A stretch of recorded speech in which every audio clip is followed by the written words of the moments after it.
अरे पास्टर बहुत बुरा टाइम आने वाला है, आपको पता है इलेक्शन आने वाले हैं। हमारी ब्लेसिंग किसी गवर्नमेंट से नहीं आती।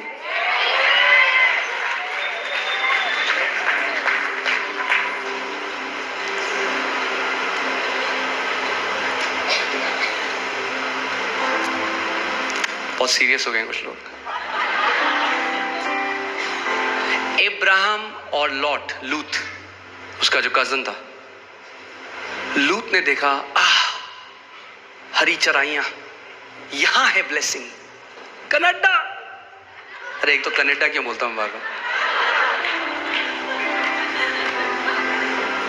Nothing against Canada, okay. मगर मैं क्या कह रहा हूं, हम लोग मसीह लोग जब नहीं जानते कि हमारी मिरास कहां है, तो हम ज्योग्राफिकल लोकेशन, देशों में, वहां देखते हैं यहां है आशीष, यहां जाएंगे तो आशीषित हो जाएंगे। आशीष कनाडा में, अमेरिका में, ऑस्ट्रेलिया में नहीं है, दिल्ली में भी नहीं है। आशीष मसीह यीशु में है।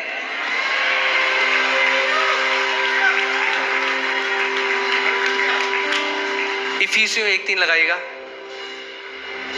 परमेश्वर ने हमें सारी आत्मिक आशीष से आशीषित कर दिया है। कहां पे? मसीह यीशु में। कहां पे है? कहां पे आशीष है? मसीह यीशु में। सो लौत ने देखा, उसने देखा मेरी आशीष एक जगह में, और वहां गया और नाश हो गया। और इब्राहिम रेगिस्तान गया और वहां पे प्रॉस्पर करता चला गया। सो चाहे इलेक्शन का रिजल्ट कुछ भी हो, आप प्रॉस्पर करते रहेंगे यीशु के नाम में।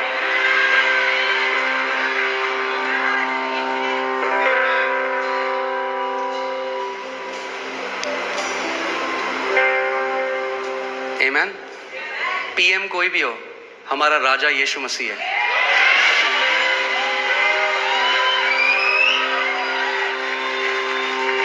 आमीन। सो मैं आपको क्यों ये बात बता, कई बार लोग इस बात को समझते नहीं। वो कह रहे पास्टर हम प्रार्थना कर रहे हैं, क्यों नहीं आता, क्यों नहीं हमारे साथ होता, हम इतने लैक में। और आप 5 मिनट जब मैं उनकी बात सुनता हूँ ना, तो मैं इतना लैक सुनता हूँ उसमें, इतनी कमी घटी 5 मिनट में वो बोल देते हैं। मैं कहता हूँ क्या होगा घर पे अगर ये कितना बोलते होंगे, कमी घटी। और जो स्वर्गदूत आ भी ले होंगे ना प्रोविजन लेके,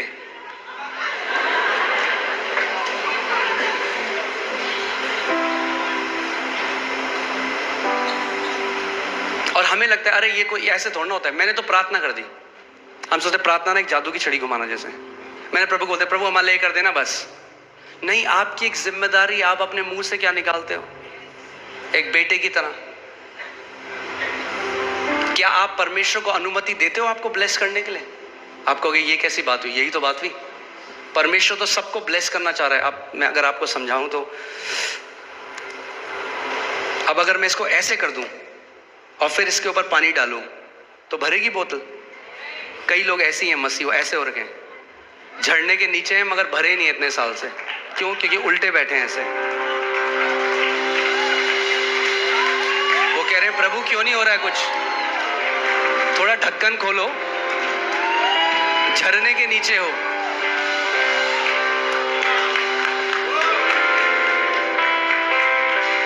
प्रभु ने सबको आशीष दे दी है, आपको लेना सीखना है।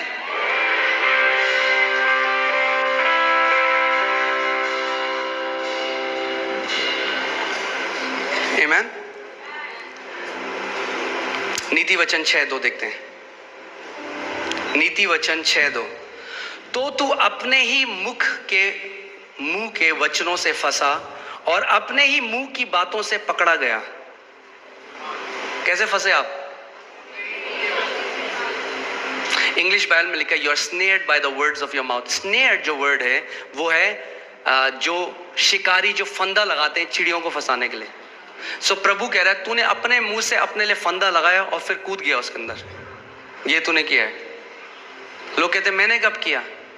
जब आप बार बार कमी घटी की बात करते हो तो क्या आएगा आपके पास? कमी घटी।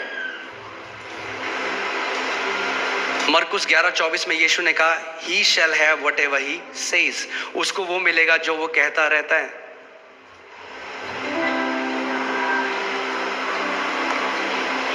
कुछ लोग हैं वो लगातार बीमारी की बात करते हैं, लगातार हाय मेरे यहाँ दर्द, हाय मेरे यहाँ दर्द, हाय मेरे यहाँ दर्द। और ठीक है, दर्द है, उसके लिए मना नहीं कर रहे, मगर चंगाई की आयतें बोलने लग जाओ जो बाइबल में दर्द चला जाएगा।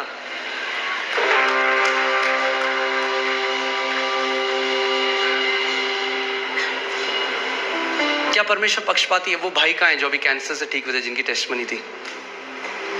कहाँ है? खड़े होंगे आप? क्या आपने उनकी टेस्टमनी सुनी? वो उन्होंने क्या किया? वो परमेश्वर के वचन की घोषणा करने लगे, कम्युनियन लेने लग गए। उन्होंने एक पुत्र की रिस्पॉन्सिबिलिटी को निभाया। क्या हुआ? कैंसर खत्म हो गया।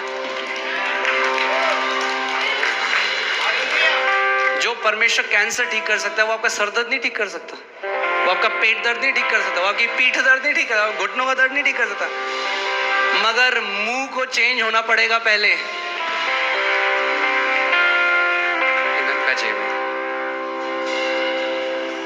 आमीन।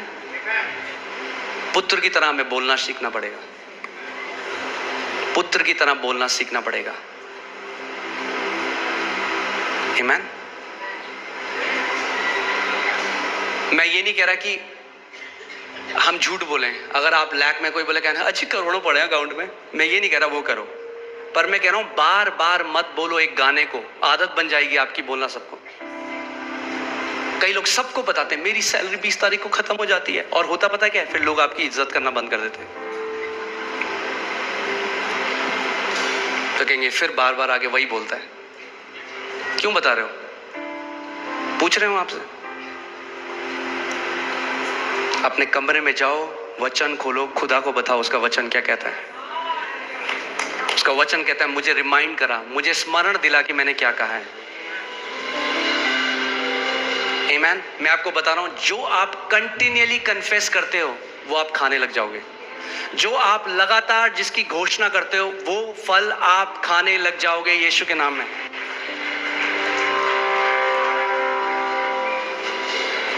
पुत्र होना है तो अपने मुंह को हमें देखना पड़ेगा। नीति वचन 18:21,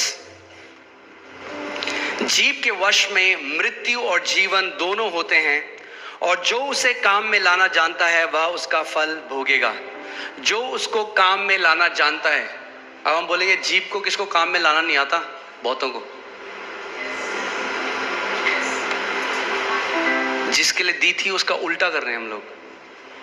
जीवन के लिए दी थी, कई लोग मृत्यु बोल रहे हैं इसे।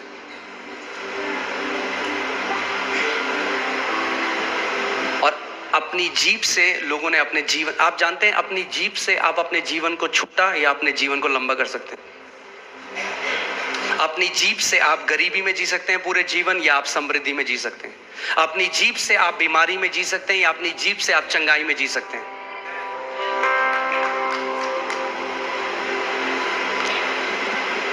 अगर हम पुत्र हैं तो हमें किसकी नकल करनी है? अपने पिता की। इफिसियों 5:1 में लिखा है कि अपने पिता की नकल करो।